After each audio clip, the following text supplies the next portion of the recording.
እንግዲህ ከአጠቃላይ የኢኮኖሚ እድገቱ በትራንስፖርት እና ሎጂስቲክስ ላይ በቀጥታ ይንጸባረቃል። ምክንያቱም ኢኮኖሚው ሲያድግ የሚጫነው ሸቀጥ ወይ ደግሞ ሰው አገልግሎት ያድጋል።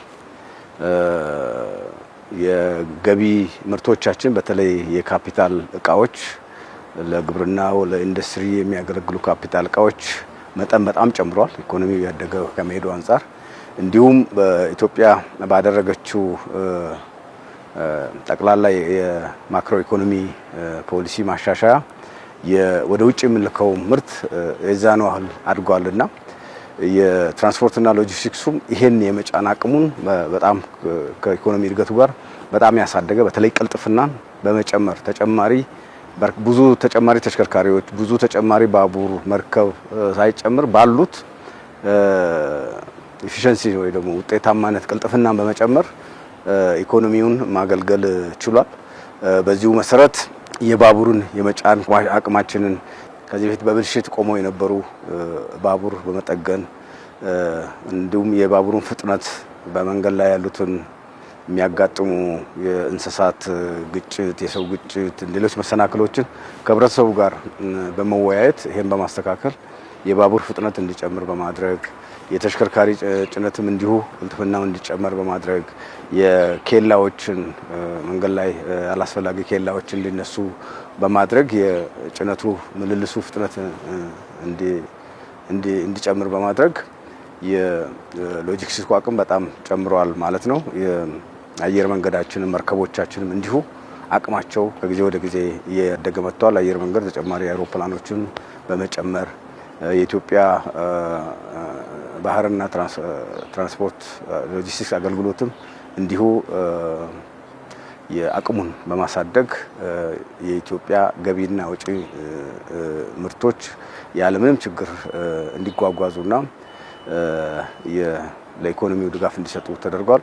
በዚሁ መሰረት አንዱ የምርትና ምርታማነታችንን መጨመር ትልቅ አስተዋጽኦ ያለው የአፈር ማዳበሪያ አምና 19 ሚሊዮን ኩንታል ነው ኢትዮጵያ ያስገባችው። ዘንድሮ ግን ይሄ ቁጥር ወደ 24 ሚሊዮን ከፍ ብሏል።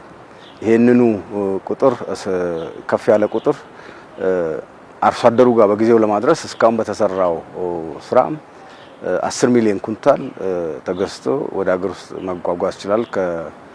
ለምርት ዘመኑ ከሚያስፈልገው 42% የሚሆነው ተገዝቶ ተጓጉዟል ማለት ነው። ቀሪውንም እንዲሁ በተሳካ ሁኔታ ለመጨረስ ጥረቶች እየተደረጉ ነው የሚገኙት። ሌላው ደግሞ የመልቲሞዳል ከዚህ በፊት የመልቲሞዳል አገልግሎት የሚሰጠው የኢትዮጵያ ባህር ትራንስፖርትና ሎጂስቲክስ አገልግሎት ብቻ ነበረ።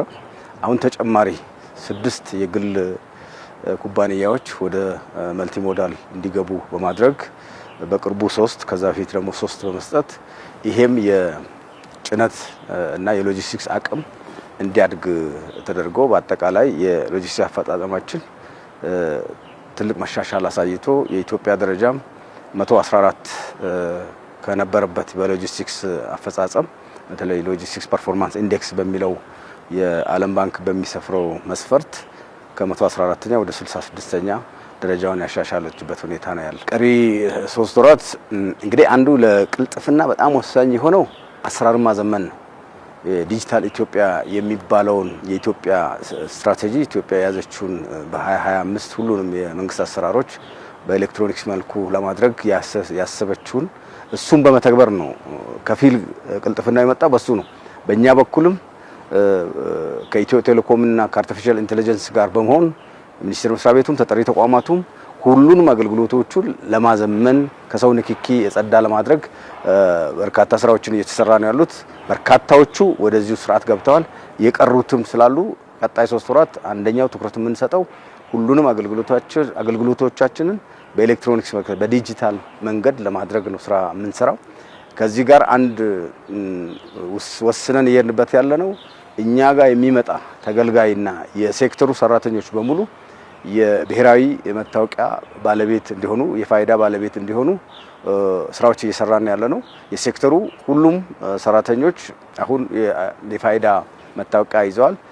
እንዲሁም አገልግሎት እኛና ሴክተሩ ጋር አገልግሎት ፍለጋ የሚመጣ ማንኛውም ተገልጋይ የጅቡቲ መግቢያ ሊሆን ይችላል፣ ቦሎ ሊሆን ይችላል። ማንኛውንም ከትራንስፖርትና ሎጂስቲክስ ጋር የተያዘ አገልግሎት መውሰድ የሚመጣ ግለሰብ የፋይዳ መታወቂያ ባለቤት መሆን እንዳለበት ከብሔራዊ መታወቂያ ፕሮጀክት ጽሕፈት ቤት ጋር የመግባቢያ ስምምነት ፈርመናል በቅርቡ። ቀጣይ ወራት የምናደርገው አንዱ ይሄንን ነው። ይሄን አድርገን አሰራርን አዘምነን እንዲሁም ደግሞ የሰራተኛው አቅም እንዲዳብርም ለማድረግ የሲቪል ሰርቪስ ሪፎርሙን ትኩረት ሰጥተንም የምንሰራው ነው። በቀጣይ 3 ወራት የስራ አካባቢ ለተገልጋዮች ምቹ እንዲሆን የምናደርገውን ስራ አጠናክረን የምንቀጥል ይሆናል። እነኚህን አድርገን የያዝነውን እቅድ እንደምናሳካ ጥርጥር የለኝም ማለት ነው።